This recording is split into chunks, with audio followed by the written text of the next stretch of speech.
So today I'm going to share with you some frugal living tips for the eco-friendly. So if you've been following me on any of my platforms for a while, you know that looking after your pennies is an eco-friendly personal finance enterprise. So I am looking forward to sharing with you some of my top tips for living an eco-friendly and frugal life today.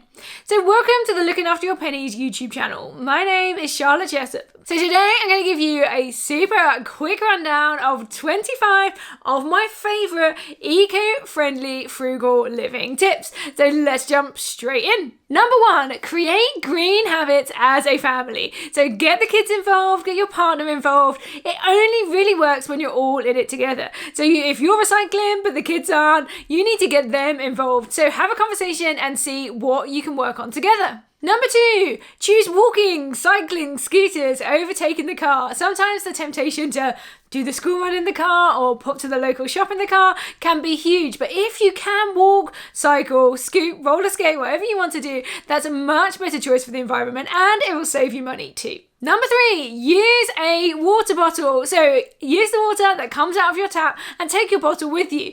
This is not only a great money saving option because it means you're not buying bottled water when you're out and about, but it also reduces the amount of plastic that you are using too. So a great eco-friendly option. Number 4 is pack a lunch. So just like with the water bottle, you're going to save yourself a whole load of money by not buying lunch when you're out and about, and particularly when the whole world opens up again and we are traveling to work and commuting. The temptation to just pick a lunch up when you are en route to the office can be huge, but actually there's a whole load of packaging that goes with that and a whole load of cost too. So if you can get yourself some great reusable lunch box items or sandwich wraps and things like that, you will not only save money, but you'll reduce the amount of plastic that gets used too. So number 5 is to grow some stuff. So grow some vegetables, grow some herbs, grow some fruit in your garden.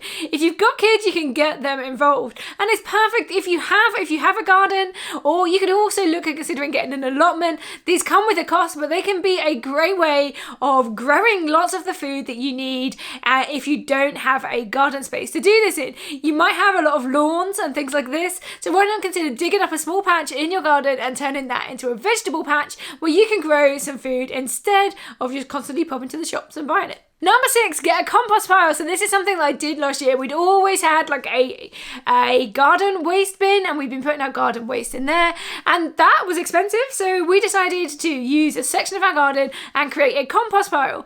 And we've been putting in all our garden waste. We've also been putting things like cardboard and a few ends of carrots and bits and pieces like that, and it's meant that we haven't had to pay out for our garden waste bin for all those lawn trimmings and things as well. Number 7 is to repair broken appliances. In the course of my life as a homeowner, I have repaired several things. We had an oven that broke, we had a dishwasher that broke, and we used YouTube to learn how to repair those items. What this means for the environment is that we are not chucking these things straight into landfill, even though they're still functional with a couple of repairs, and it saved us a whole load of money in engineers and replacement products. I think we needed a couple of small parts that we were able to get secondhand, and these items were working and they're as good as new. So number 8 is to buy things secondhand, whether this is clothes, furniture, toys.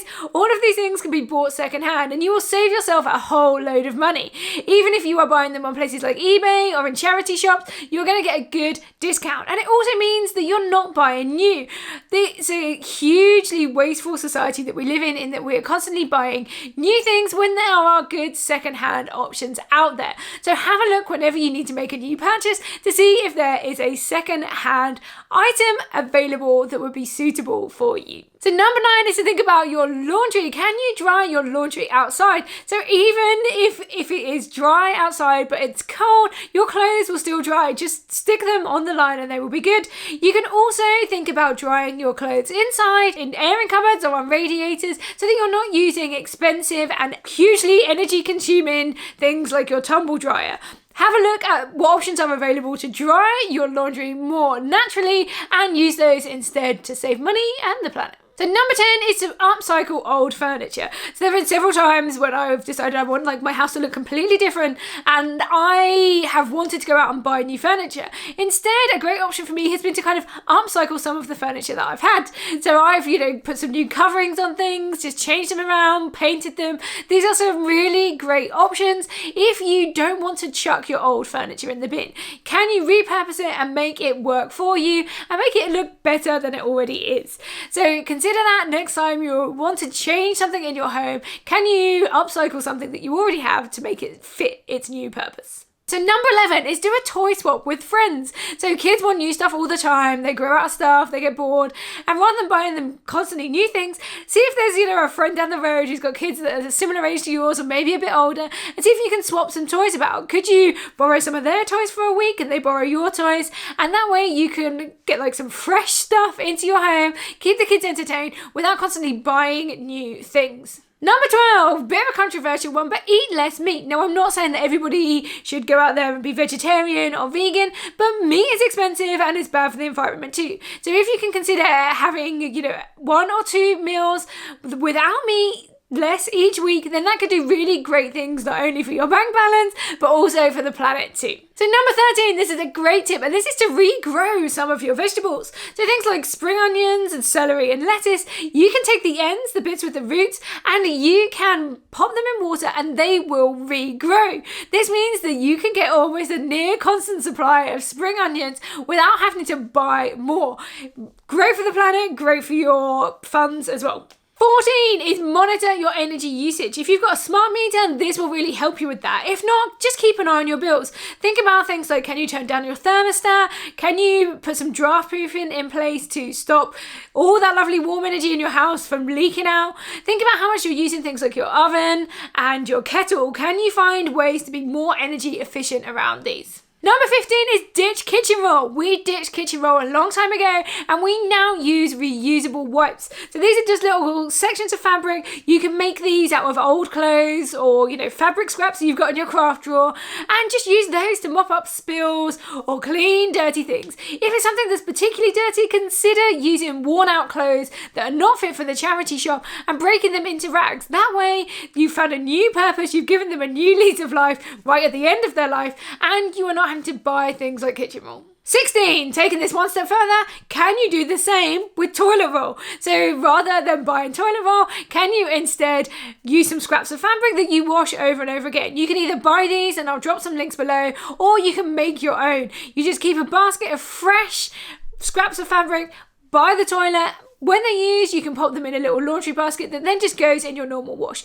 Super simple, but really eco-friendly and a great way to save money as well. Number 17, go no poo. Now this has nothing to do with the toilet roll. This is about ditching shampoo. So obviously shampoo comes in plastic bottles. We use loads of it and we're constantly getting through all of this plastic and it's bad for the planet.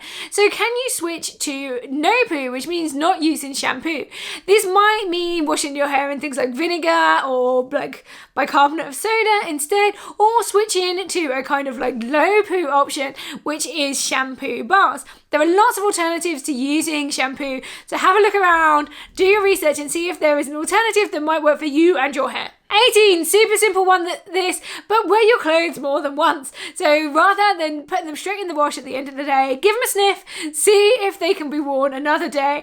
Do this with your kids' clothes too. I used to think that my kids would just need a fresh outfit every day because they're bound to have spilt something down it. Now I tend to hold it up, have a look, see if it's still good to go for another day. Number 19, can you switch to online billing? This might not save you a lot of money, although some companies will give you some sort of discount on, say, your energy bills if you switch to online billing rather than paper billing. But it's great for the environment. It's a super simple one to do. Chances are you can do this for multiple companies online today. So number 20 is look for eco-friendly replacements. So when things wear out or you use them up, rather than buying more kind of disposable items, could you switch to something reusable and eco-friendly instead? So some great examples might be cupcake cases rather than paper ones. Could you switch to some silicone ones instead? Same thing for things like laundry. When your laundry detergent runs out, could you switch to an eco egg or something that is more environmentally friendly? So rather than replacing these things because you think they're eco-friendly now and chucking all the rest in the bin, use up what you have, and then as they wear out or get used up, switch to an eco-friendly alternative. Number 21, for pet owners, if you're buying your cat or dog, or maybe even a tortoise, I don't know what tortoises eat, probably salads, but if you're buying wet pet food, then ditch the pouches and go for tins instead. Tins are recyclable and they normally cost you far less. So number 22 is use bars of soap rather than the stuff that comes in the squirty canisters. Loads of plastic is used in the like kind of gel hand soaps rather than the bar soaps, which you can get like wrapped in paper or in like a cardboard box that is recyclable, and you can get these in like bulk amounts too. They're usually much cheaper, last you longer, and they're better for the planet. 23 is to plan your meals. I talk about meal planning all the time. It's a great way to save on your food shop, but it also reduces food waste as well. I saw a statistic today that said that 1/3 of all food produced goes to waste. So by meal planning, you can help reduce that waste and it can stop you spending on food that you're just going to throw away. Number 24 is to use natural cleaning products. There is a lot that you can do with some vinegar and bicarbonate of soda, like cleaning your hair, for example, but you can use it to clean your house as well. You can use it to clean your toilet, descale the kettle, all sorts of things like this. So do your research, see what things you can ditch in terms of your cleaning products, and you will save a whole load of plastic and a whole load of toxic stuff from polluting into the environment. And finally, number 25 is repair your clothes and shoes. If you've got a favourite pair of shoes but the heel's worn out, get your shoes re-heeled instead. This is probably cheaper than replacing some of those shoes. And if you've got holes in clothes, get yourself a sewing kit or a sewing machine and patch these things up. I do this with my own clothes and my kids' clothes all the time. It gives you a little bit longer out of those clothes and it means you don't have to chuck them in the bin. So that's it. There are 25 frugal living tips for the eco-friendly. I hope you found something today that you can use and implement to save some money and save the planet just a little bit too. So thanks for watching today. Don't forget to check me out on my other platforms. I'm on Facebook, Instagram, TikTok, Twitter. You can reach out on those platforms. Come say hello. Don't forget to hit the subscribe button today and leave me a comment below to share any other tips that you may have. And I may well include them in a future video. Thank you for watching. I'll see you in the next video.